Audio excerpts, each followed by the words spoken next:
அன்பு நேயர்களே, இவ்வுலக வாழ்க்கைக்கு அப்புறம் என்ன? பரலோகம், நரகம் இவைகளெல்லாம் உண்டா போன்ற கேள்விகள் என்றாவது உங்களுக்கு எழுந்தது உண்டா? இந்த எண்ணம் மனிதர் உள்ளத்தில் உண்டாகுமானால் நாம் இவ்வுலகில் செய்யும் காரியங்களுக்கு பிரதிபலன் உண்டு என்னும் சிந்தனை தோன்றினால் ஒருவேளை மனிதர்கள் தங்கள் காரியங்களை சோதித்து பார்க்க வாய்ப்பு உண்டு. இன்று அதை குறித்து சற்று தியானிப்போமா? வாருங்கள், நிகழ்ச்சிக்குள்ளாக செல்லலாம் நேயர்களே.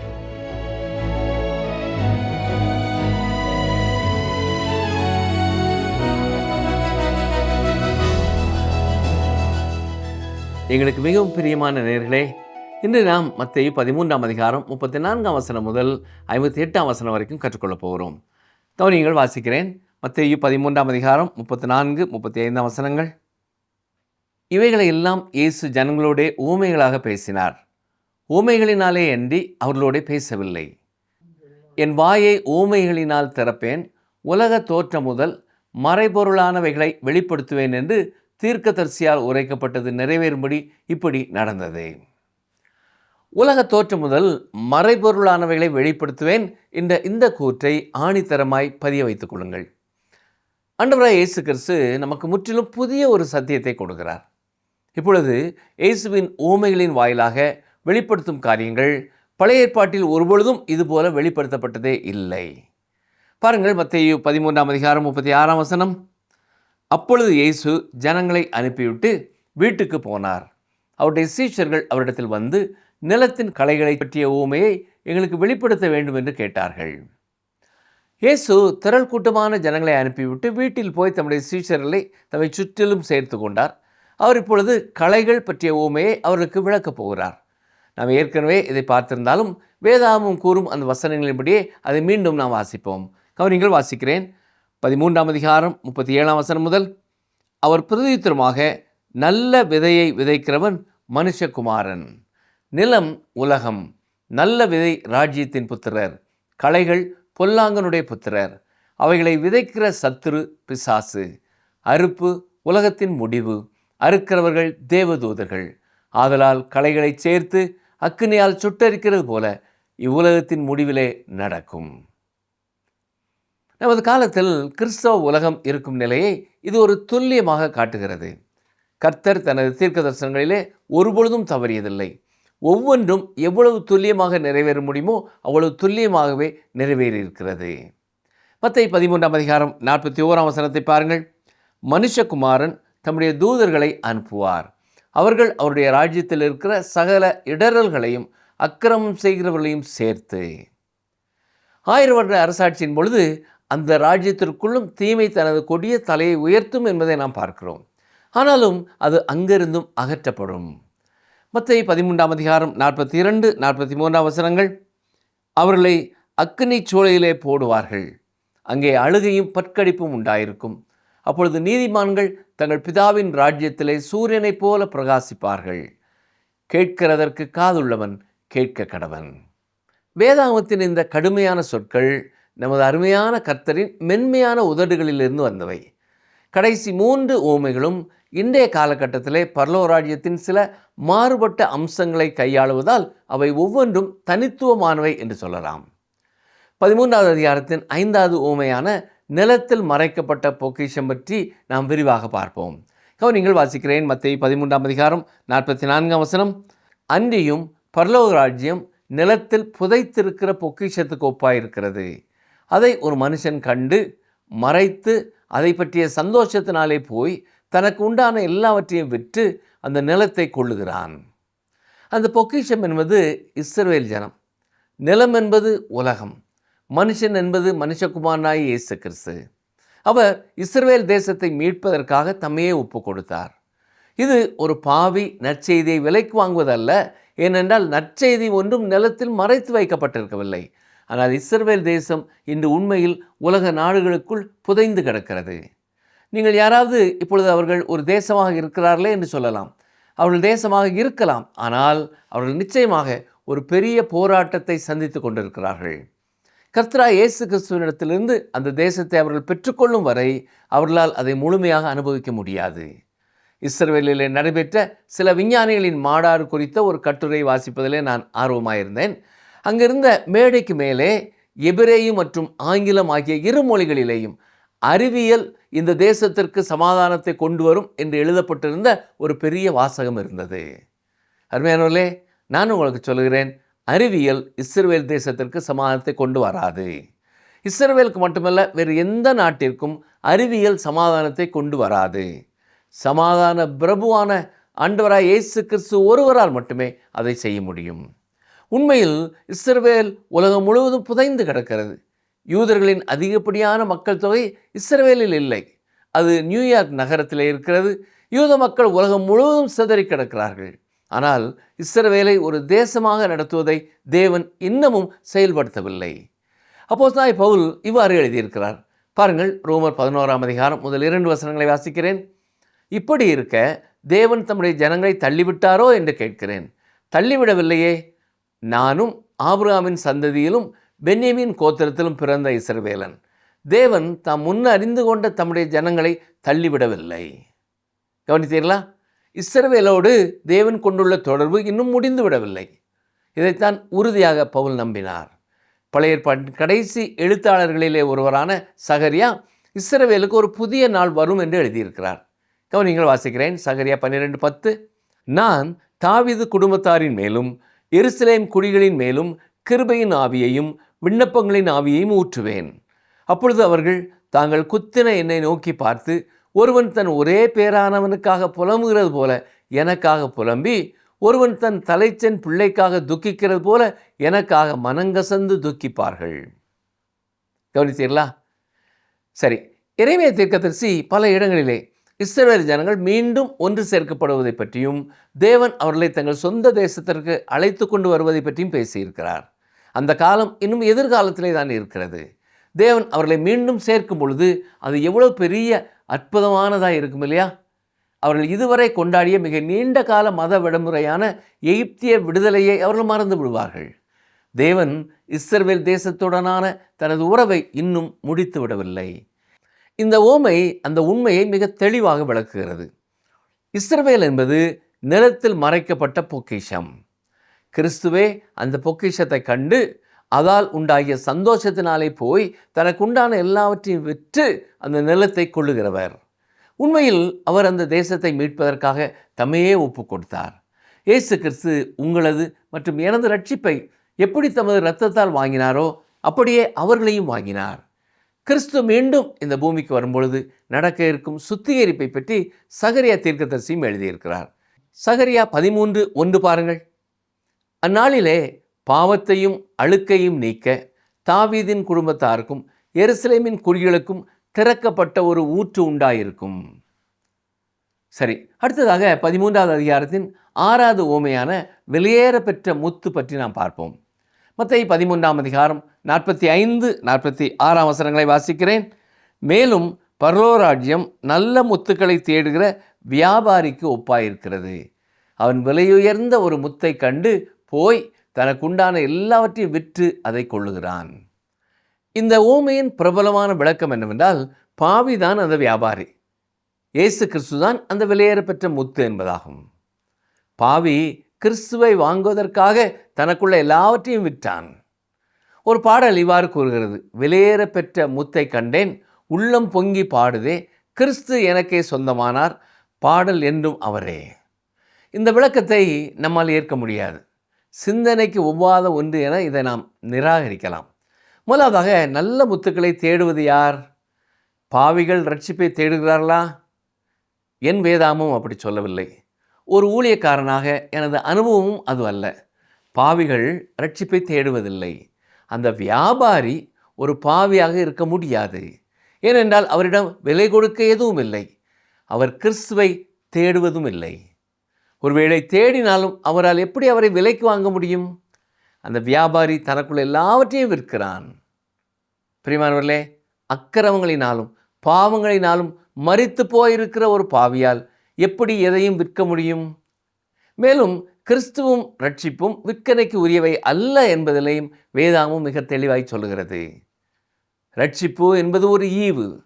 தேவன் தம்முடைய ஒரே பேரான குமாரனை விசுவாசிக்கிறவன் எவனோ அவன் கெட்டு போகாமல் நித்திய ஜீவனை அடையும்படிக்கு அவரை தந்தருளி இவ்வளவாய் உலகத்தில் அன்பு கூர்ந்தார் என்று நான் வாசிக்கிறோம். ஆம், தேவன் அன்பு கூர்ந்ததினால் அவர் நமக்கு கொடுத்தார். மேலும் ரோமர் 6:23 என்ன வாசிக்கிறோம்? தேவனுடைய கிருபை வரமோ நம்முடைய கர்த்தராகிய இயேசு கிறிஸ்துவினால் உண்டாகும் நித்திய ஜீவன். இந்த ஓமையின் சரியான விளக்கம் கிறிஸ்துவை அந்த வியாபாரியாக வெளிப்படுத்துகிறது. அவர்தான் விலையேற பெற்ற ஒரு முத்தை கண்டடைவதற்காக தமது பரலோக வீட்டை விட்டுவிட்டு இந்த பூமிக்கு வந்தார். அவர் காணாமற் போன பாவிகளை கண்டு அவர்களுக்காக தமது விலையேற பெற்ற இரத்தத்தை சிந்தி மரித்தார்.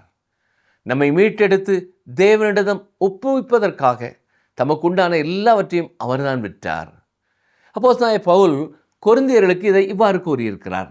நம்முடைய கர்த்தராகிய இயேசு கிறிஸ்துவின் கிருபையை அறிந்திருக்கிறீர்களே, அவர் ஐஸ்வர்யமுள்ளவராயிருந்தும் நீங்கள் அவருடைய தரித்திரத்தினாலே ஐஸ்வர்யவான்கள் ஆகும்படிக்கு உங்கள் நிமித்தம் தரித்திரரானாரே.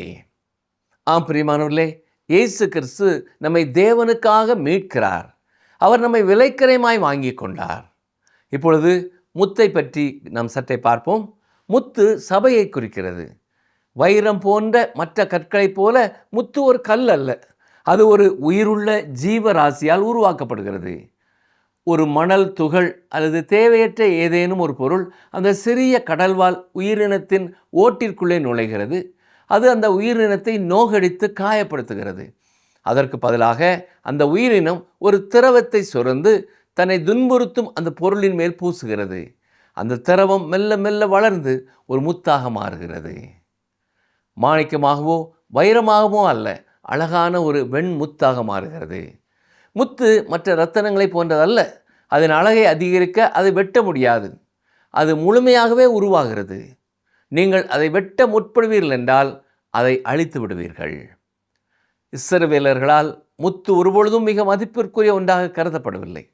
வேதாமத்தின் பல வசனங்கள் நமக்கு இந்த எண்ணத்தை தான் தருகின்றன. உதாரணமாக யோபு 28:18 வசனத்திலே முத்துக்கள் பவளங்களோடு ஒன்றாக வகைப்படுத்தப்பட்டுள்ளன. எபிரேயருடைய முத்து மதிப்பற்றதாக கருதப்பட்டாலும் புறஜாதிகளுக்கு அது மிகவும் மதிப்புமிக்க ஒன்றாயிருந்தது. கிறிஸ்து நல்ல முத்துக்கள் என்ற உருவகத்தை பயன்படுத்திய பொழுது அவருடைய சீஷர்கள் அது ஏன் என்று ஆச்சரியப்பட்டிருப்பார்கள். கிழக்கத்திய மக்கள் முத்தை அமைதி மற்றும் தூய்மை இவைகளுக்கு அடையாள பொருளாக கொடுத்திருக்கிறார்கள். அது ராஜாக்களுக்கும் அதிபதிகளுக்கும் மட்டுமே தகுதியான ஒன்றாக கருதப்பட்டது. இந்த தகவல்களோடு இந்த ஓமையை நாம் மீண்டும் ஒருவரை சிந்திப்போம். கிறிஸ்து இந்த உலகத்திற்கு ஒரு வியாபாரியாக வந்தார். அவர் பாவத்திலிருந்த மனிதனை கண்டார். அவனது பாவத்தை ஏற்று தமது சொந்த உடலிலே அதை சுமந்து தீர்த்தார். நம்முடைய பாவம் அவருக்கு ஒரு துன்புறுத்தலாக இருந்தது. அது அந்த தேவையற்ற மணல் துகளை போன்றது. அவர் நமக்காக பாவமானார். யாரோ ஒருவர் சொன்னது போல, ஒரு ஈட்டியின் காயத்தின் வழியாகவே நான் கிறிஸ்துவின் இருதயத்திற்குள் நுழைந்தேன். ஆம் பிரியமானவர்களே, கிறிஸ்து நம்முடைய மீறுதல்களின் நிமித்தம் அவர் காயப்பட்டு நம்முடைய அக்கிரமங்களின் நிமித்தம் அவர் நோர்க்கப்பட்டார். இதைத்தான் ஏசாயா 53:5 நாம் வாசிக்கிறோம். பாருங்கள், பாவிக்கு கிறிஸ்துவின் பதில் என்ன? அவர் நம்மை தமது சொந்த நீதியினாலே மூடுகிறார். அவர் தமது சொந்த நீதி என்னும் வெண் அங்கியை நமக்கு உடுத்துகிறார். நாம் அவருடைய செய்கைகளாக இருக்கிறோம். கிறிஸ்து இயேசுவுக்குள் நாம் சிருஷ்டிக்கப்படுகிறோம். இறைசி என்ன சொல்கிறது? கிறிஸ்து நம்மை இப்பொழுது நாம் இருக்கும் நிலையிலே பார்க்கவில்லை, மாறாக ஒரு நாள் கரைதிரை முதலானவைகள் ஒன்றும் இல்லாத மகிமையுள்ள சபையாக, பரிசுத்தமும் பிழையற்றதுமான ஒரு சபையாக நம்மை ஆண்டவர் பார்க்கிறார். அப்படித்தான் தமக்கு முன்பாக நம்மை நிறுத்தப் போகிறார். அந்த நிலையைத்தான் நம்மிலே அவர் பார்க்கிறார். சபையை பெற்றுக்கொள்வதற்காக தமக்குண்டான எல்லாவற்றையும் கிறிஸ்து விற்றார். பிரியமானவர்களே, இப்பொழுது தேவனுடைய பிள்ளைகளாக இருக்கிறோம். இனி எவ்விதமாக இருப்போம் என்று இன்னும் வெளிப்படவில்லை. ஆனாலும் அவர் வெளிப்படும் போது அவர் இருக்கிற வண்ணமாகவே நாம் அவரை தரிசிப்பதனால் அவருக்கு ஒப்பாயிருப்போம் என்று அறிந்திருக்கிறோம் என்றுதான் 1 யோவான் 3:2 கூறுகிறது. வேதாமத்தின் கடைசி புத்தகமான வெளிப்படுத்தின விசேஷத்திற்கு வரும் பொழுதும் சபையின் வருங்கால இல்லமான புதிய எருசலேமின் விவரிப்பை நாம் பார்க்கிறோம். அந்த நகரத்தின் வெளிப்புறத்தில் உள்ள அடையாளத்தை கவனியுங்கள். அதன் வாசல்கள் முத்துக்களால் ஆனவை. அருமையானவர்களே, இது தற்செயலானது அல்ல. இது கிறிஸ்துவின் திட்டமிட்ட வடிவமைப்பால் அவ்வாறு அமைக்கப்பட்டிருக்கிறது. வெளியேற பெற்ற ஒரு முத்தை கண்டு போய் தனக்குண்டான எல்லாவற்றையும் விற்று அதை கொள்ளுகிற அந்த வியாபாரி கர்த்தராகிய இயேசு கிறிஸ்துவே. சரி, மத்தேயு 13வது அதிகாரத்தின் 7வதும் கடைசியுமான உவமையான கடலில் வீசப்பட்ட வலை பற்றி நாம் பார்ப்போம். மத்தேயு 13:47 முதல் 49 வரை வாசிக்கிறேன், கவனியுங்கள். அன்றியும் பரலோக ராஜ்யம் கடலிலே போடப்பட்டு சகலவிதமான மீன்களையும் சேர்த்து வாரிக்கொள்ளும் வலைக்கு ஒப்பாயிருக்கிறது. அது நிறைந்தபோது அதை கரையில் இழுத்து உட்கார்ந்து நல்லவைகளை கூடைகளில் சேர்த்து ஆகாதவைகளை எறிந்து போடுவார்கள். இப்படியே உலகத்தின் முடிவிலே நடக்கும். தேவதூதர்கள் புறப்பட்டு நீதிமான்களின் நடுவிலிருந்து பொல்லாதவர்களை பிரித்து. இப்படியே உலகம் முடிவிலே நடக்கும். இங்கே உலகம் என்ற வார்த்தைக்கு கிரேக்க மொழியிலே அயோன் என்று பொருள், அதாவது யுகம். இந்த உலகம் அழிந்துவிடும் என்று வேதாகமம் போதிக்கவில்லை. காலம் இனி இருக்காது என்பது உண்மைதான். ஆனால் அப்பொழுது நித்தியம் தொடங்குகிறது. என்னை பொறுத்தவரை காலத்திற்கும் நித்தியத்திற்கும் இடையிலான வித்தியாசத்தை என்னால் சொல்ல முடியாது.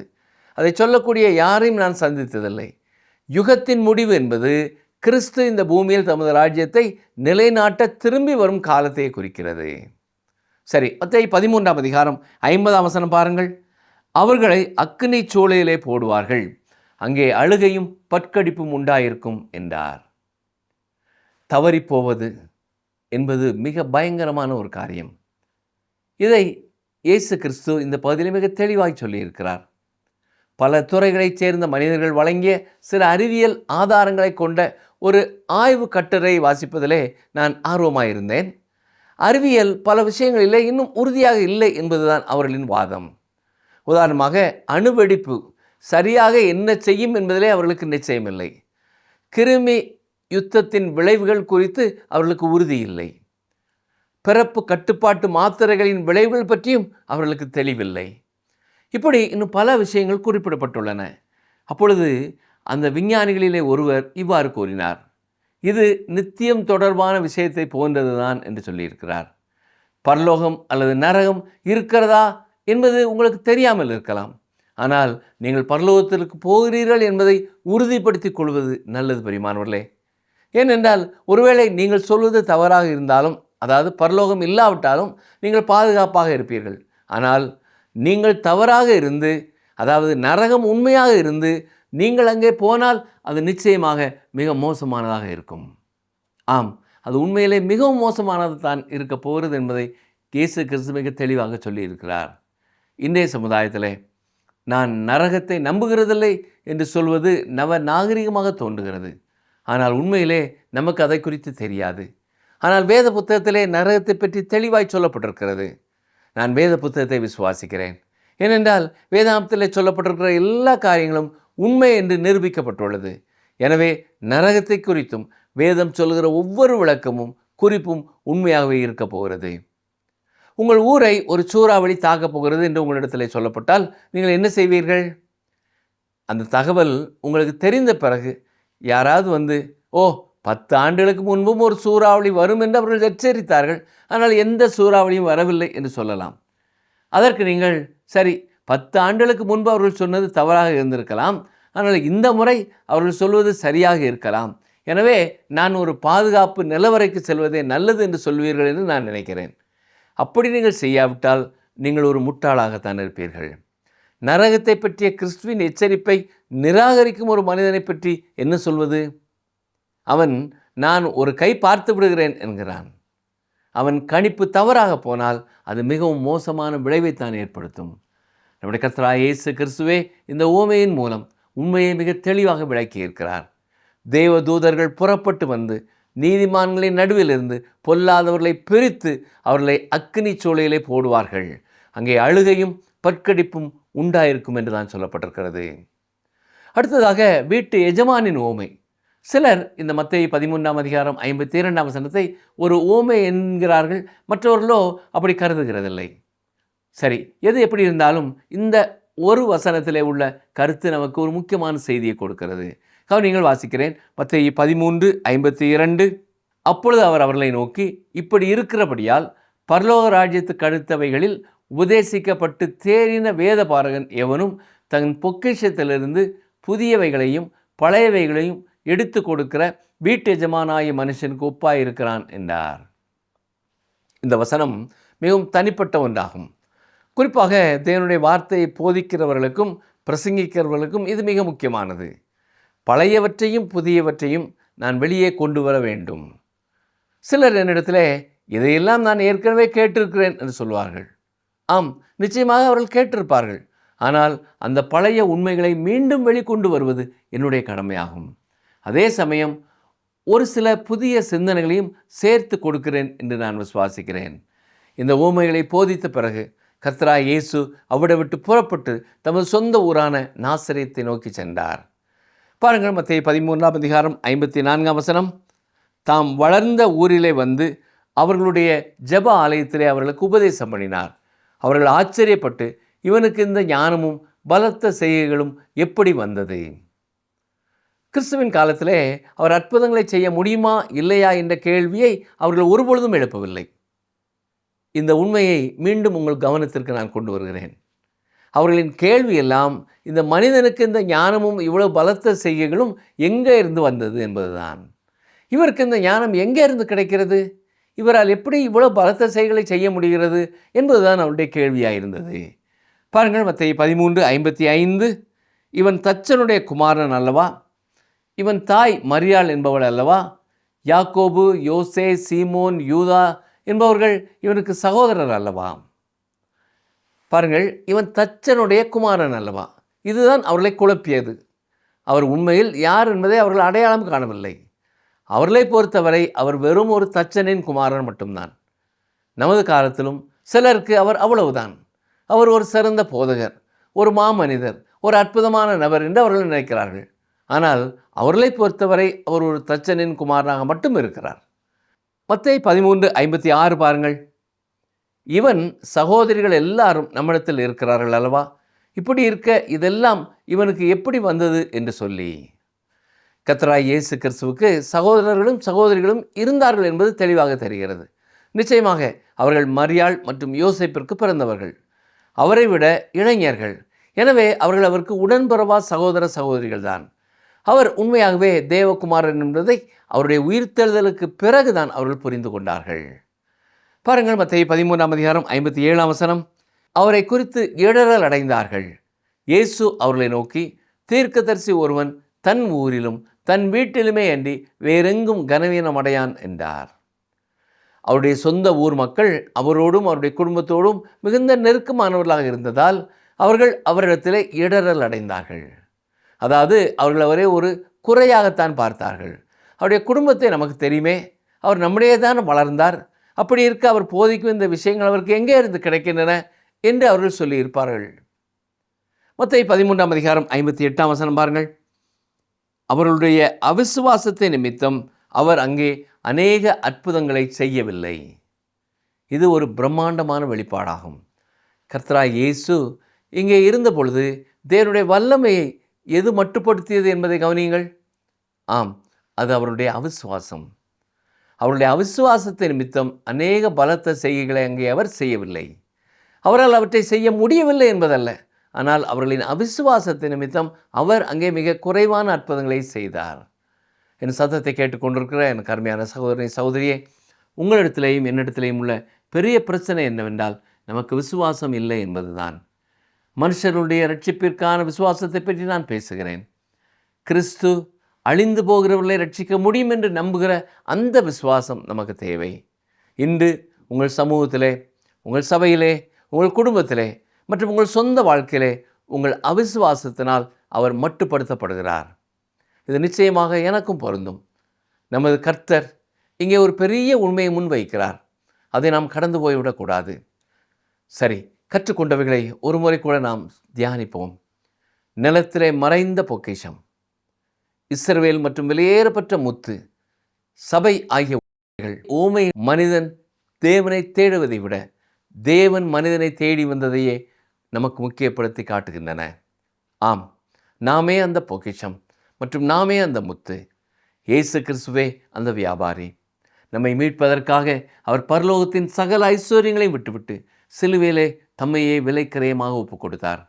அன்பானவர்களே, நீங்கள் தகுதியற்றவர்கள் என்று உணரும் பொழுது இந்த பிரபஞ்சத்தின் படைப்பாளர் உங்களை ஒரு விலையேறப்பெற்ற முத்தாக கருதி தம் இரத்தத்தை கொடுத்து வாங்கியிருக்கிறார் என்பதை மறந்து போகாதிருங்கள்.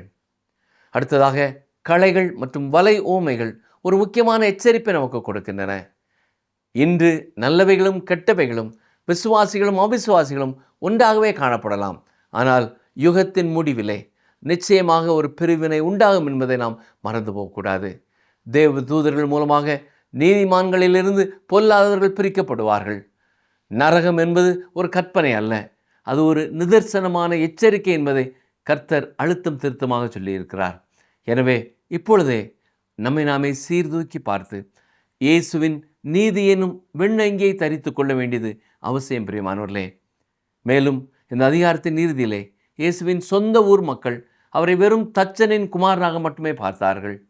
அவருடைய நெருக்கம் அவர்களுக்கு அவிசுவாசத்தை கொடுத்தது. வேதம் என்ன சொல்கிறது? அவர்களுடைய அவிசுவாசத்தை நிமித்தம் அவர் அங்கே அநேக அற்புதங்களை செய்யவில்லை. கடவுளின் வல்லமைக்கு குறைவில்லை. ஆனால் நம்முடைய அவிசுவாசம் அந்த வல்லமை நம் வாழ்க்கையிலே கிரியை செய்யாமல் தடுத்து விடுகிறது.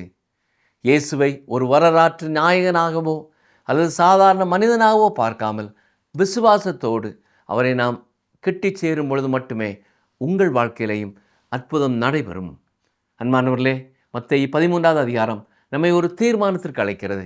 நாம் கிறிஸ்துவின் பார்வையிலே வெளியேற பெற்ற முத்தாக இருக்கிறோம் என்பது எவ்வளோ பெரிய பாக்கியம் இல்லையா? அதே சமயம் உலக முடிவின் நியாய தீர்ப்பு நம் வாசலிலே நிற்கிறது.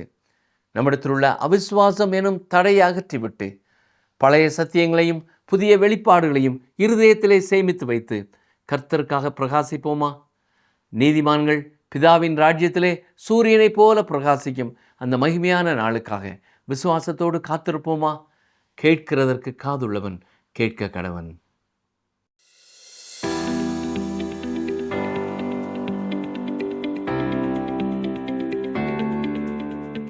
வேத பாரகன் எதிலிருந்து புதியவைகளையும் பழையவைகளையும் எடுத்து கொடுக்க வேண்டும்?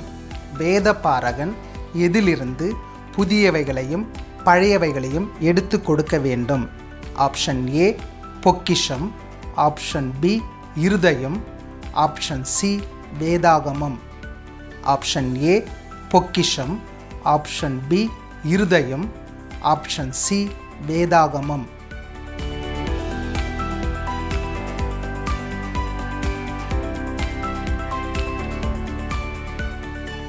பாவியாம் நம்மை மீட்க பரலோகம் விட்டு இப்பாவ உலகிற்கு வந்து தன் உயிரையே தந்த ஆண்டவர் இயேசு கிறிஸ்துவின் அன்புதான் எத்தனை! இம்மாபெரும் தியாகம் செய்தது எதற்காக? நாம் நித்திய ஜீவன் அடைந்து பரலோகில் அவரை பரிசுத்தர் பரிசுத்தர் என்று போற்றுவதற்காக. நம்முடைய வாஞ்சை என்ன நேயர்களே? நித்திய பரலோகமா, இல்லாவிட்டால் இவ்வுலக மாமிச ஆசைகளா? விசுவாசி என்னும் வெளிவேஷமா, இல்லை என்றால் தேவனிடம் நம் நிலையை ஒத்துக்கொள்கிறோமா? சிந்திக்க வேண்டும் நேயர்களே. இந்த நிகழ்ச்சி உங்களுக்கு பிடிச்சிருக்கா? அப்ப இப்பவே மிஸ்டர் கால் கொடுங்க. பரிசு வெல்றது நீங்களாவும் இருக்கலாம்.